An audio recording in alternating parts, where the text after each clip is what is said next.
अस्सलामुअलैकुम वीवर, जैसा कि आपको मेरी इस वीडियो के थंबनेल से पता चल ही गया है कि आज जिस पत्थर के नाम अखवास उसके पहचान के बारे में जिक्र करेंगे।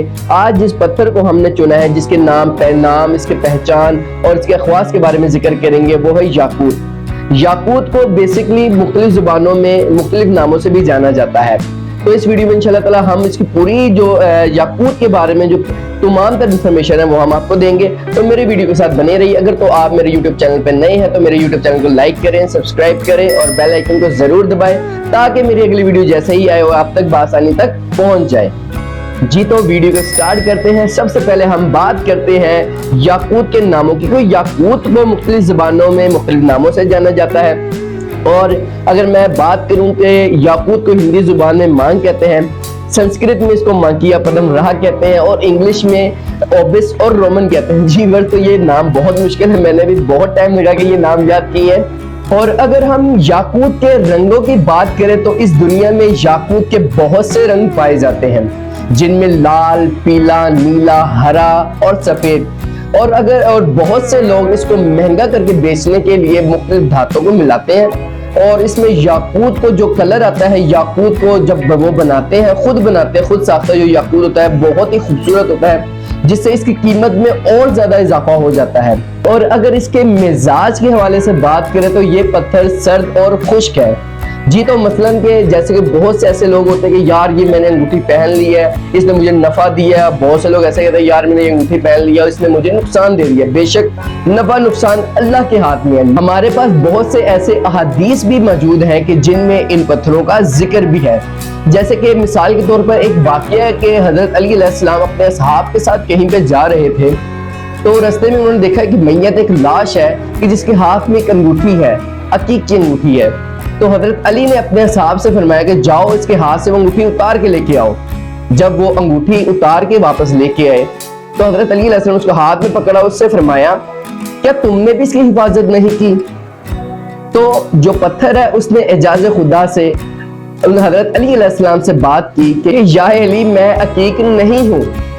अब मेरे बहुत से व्यूअर्स नाज़रीन ये कहेंगे यार एक नगीना, एक पत्थर, वो कैसे कलाम कर सकता है? तो नाज़रीन ये मेरा कंटेंट नहीं कि मैं आपको बताऊं कि इसमें बहुत से ऐसे हदीस मौजूद हैं, लेकिन ये मेरा कंटेंट नहीं है। लेकिन सिर्फ एक बात ये ज़रूर बोलूँ कि हम बचपन से सुनते आ रहे हैं कि आप सल्लल्लाहु अलैहि वसल्लम के हाथों में कंकरियों ने कलमा पढ़ा। तो बेसिकली ये वही कंकरियाँ, ये वही हैं, ये आम को पत्थर नहीं है जो हमारे गली मोहल्ले में होते हैं, वो पत्थर नहीं है। ये वही नगीने, यही वही पत्थर है कि जिन्होंने आप सल्लल्लाहु अलैहि वसल्लम के हाथों पे कलमा पढ़ा है। तो मिजाज के हवाले से ये पत्थर बिल्कुल सर्द और खुश्क है, इसको कोई भी इंसान पहन सकता है। और अगर इसकी सख्ती की बात करूं, सख्ती यानी कि ये कितना कुछ सख्त पत्थर है, अगर मैं इसकी बात करूं तो नाज़रीन ये जो पत्थर है ये बहुत ज्यादा सख्त है। ये 9 दर्जे तक सख्त पत्थर है। इसके अगर मैं ये कहूँ कि हीरे के बाद सबसे ज्यादा सख्त पत्थर ये याकूत है तो इसमें गलत नहीं हूँ इसमें, ठीक है। जैसे कि हीरे को सिर्फ हीरा ही काट सकता है, बिल्कुल इसी तरह याकूत को भी सिर्फ हीरे से ही काटा जा सकता है। और याकूत पत्थर की सबसे बड़ी खूबी जो मुझे भी बहुत अच्छी लगती है वो ये कि याकूत जो पत्थर है ये एक दहकते हुए कोयले की मानंद दिखाई देता है। और ये याकूत जो पत्थर है ये रात को रोशन नजर आता है, इसीलिए इस याकूत को शबे चराग भी कहते हैं। और अगर आपके पास याकूत पत्थर है और आप उसको इस्तेमाल कर रहे हैं तो इस बात का जरूर ख्याल रखें कि इसको धुआं, पानी और रोगन से दूर रखें, क्योंकि ये चीजें इसके जो इसका रंग है इसको वो खराब कर देते हैं। जी तो व्यूअर्स, अगर याकूत की पहचान की बात करें तो याकूत को बहुत से तरीकों से पहचाना जा सकता है कि ये असली है या नकली है।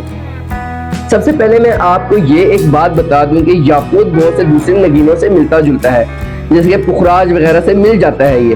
तो बहुत से दुकानदार पुखराज को याकूत करके बेच देते हैं। अगर इसकी सबसे बड़ी पहचान ये कि याकूत को खुर्दबीन से, यानी कि अगर तो हम इसको माइक्रोस्कोप से देखेंगे तो ये दोनों जानब से मुख्तलिफ रंग का नजर आएगा, जबकि दूसरे जो पत्थर हैं वो इस खसूसियात से आ रही होते हैं, उनमें दूसरे पत्थरों में ये खसूसियात मौजूद ही नहीं होती है।